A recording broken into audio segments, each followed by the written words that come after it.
Hello friends, આજે બનાવીશું ગોળ આંબલી વગર ગોળ આંબલી જેવા જ ટેસ્ટવાળી એકદમ ટેસ્ટી અને ચટપટી દરેક ફરસાણની સાથે ખૂબ જ મજેદાર લાગે એવી ચટણીની રેસિપી.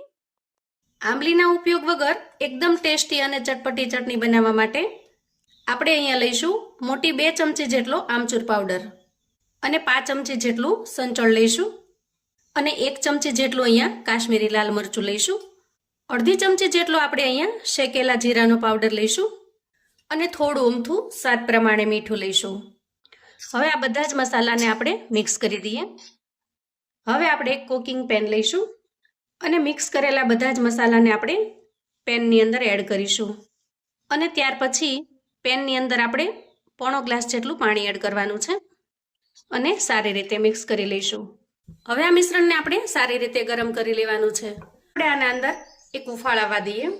હવે જુઓ 4 ચમચી જેટલો આપણે અહીંયા ગોળ એડ કરવાનો છે અને પછી સ્પેચ્યુલાની મદદથી આપણે એને ચલાવી લેવાનો છે. તો અહીંયા ગેસની ફ્લેમને ધીમી રાખીશું અને ચટણીને આ રીતે સરસ રીતે ધીમે ધીમે થવા દઈશું. તો જુઓ અંદાજે 3 થી 4 મિનિટમાં ચટણી એકદમ સરસ ઘટ્ટ બની ગઈ છે.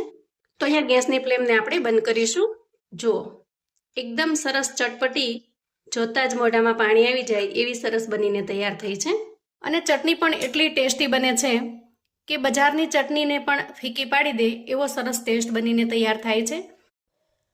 ચટણી બનાવવાની આખી રેસિપી સાથે નીચે વિડીયોની લિંક આપેલી છે, તો please watch, like, share and subscribe.